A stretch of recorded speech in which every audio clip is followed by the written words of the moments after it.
Okay, so we're talking greatest hip-hop albums to ever come out of Vancouver, BC of all time. This list is dedicated towards those who have helped contribute to the culture when it comes to building and inspiring multiple different figures across BC, and it's been done specifically for the documentation, preservation, and to thank those who have helped pay dues and lay the groundwork for the scene we have today. Okay, coming in at number 10, we have F.A.M.E with F.A.M.E-BUILD compilation, which was released by F.A.M.E Productions in 2005. These guys were primarily based upon artists who had already built a name within the BC area, as well as those who were new at the time. We're talking about people like Caspian, Cedo, Usual Suspects, Ashes, Incorporated, J-Kin, Bird of Prey, and so on and so forth, Shadio. This was the one that really sparked their growth, and many of these songs were recorded during the early 2000s. And now we know today that F.A.M.E has become one of the most impactful and influential to many different artists and helped build so many different careers all over the BC area and eventually onward all throughout Canada and eventually globally as well. So big ups to F.A.M.E with the Build compilation. This is the one that started it for you guys. Right, coming in at number 9, we got Prophetic Documents Chapter 3, Mobile Suit Battle Memoirs, coming out by Fourth World Occupants in 1999, connected to the NAPS crew. So these guys were the guys that helped, give opportunities and support to what people like Macklemore, Lace Cadence, Tony Bandanas, Gabriel Teodoro, and whatnot, all throughout the Northwest region. They held it down. They had such a strong and tough presence. These guys held it down themselves. Lots of ciphers, lots of shows, and these guys put on plenty of events for people nowadays that are big stars like Brevner, Snak, SonReal, Evil, like Autocrat, people like Paypok, Coming in at number 8, we got Concise the Black Knight with F.A.M.E. This is the one that dropped in 2004 on Double Up Records and Shoreline Records. This was specifically the release that really pushed Checkmate and Concise to depart from Double Up Records and eventually move on to Natural Game Records, where the two helped build and support many people within the scene that were upcoming at the time, like the Specs, like Camp, like J-Camp, like Blockstars. These guys really held it down. And Concise proved out of the 33rd region of, Mount Pleasant that this guy was the next one up at the time. Big ups to Red One and Misfit, who shouted him out on Much Music. Everybody knew lyrically, skill-wise, by presence, by taste, that this guy was the next one up, and he did a lot of great for the city. Much love.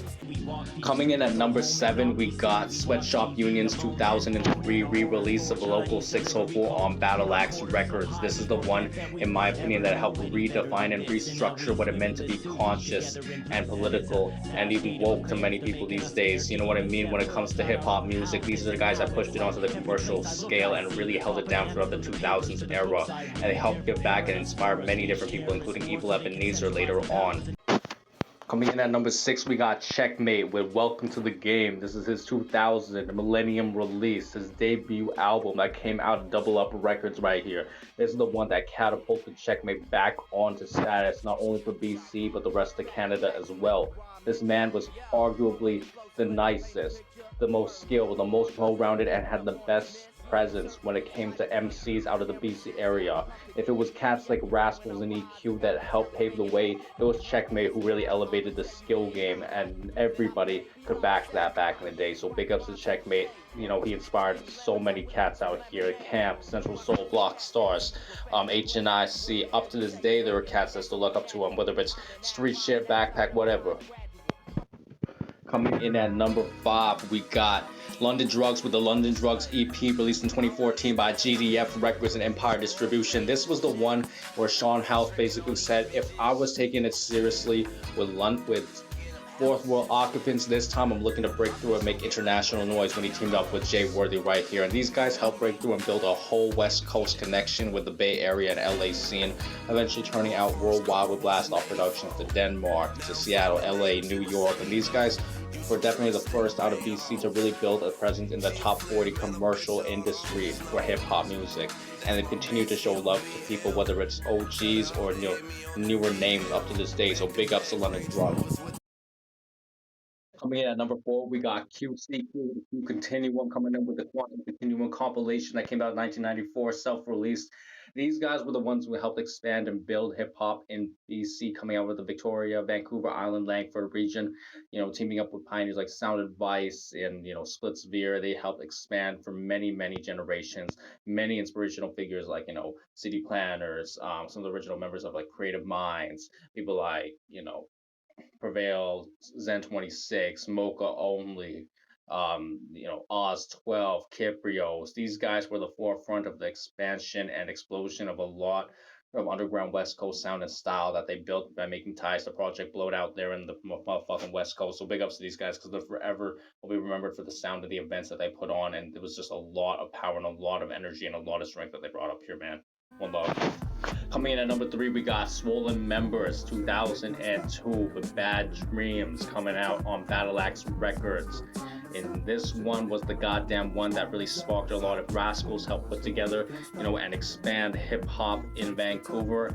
These are the guys that expanded it and took it to a new height and bringing it into the underground West Coast market. And they'll forever be recognized for their distinctive sound, flavor, and character, and for being one of the best-selling groups of Canada of all time. These guys were the huge inspiration behind so many guys in Battle Axe, whether you like them or not. Well, motherfucking movement right here. These guys put together and held it down, put together so many events and held it down for people like everybody from Sweatshop Union all the way down to people like Trey Nice, Young Cash, Matt Brevner, SonReal, Snak the Ripper, and the names go on. So big ups to, Swollen Members, because this may not have been their first release, but this is the one that really took things to a new level.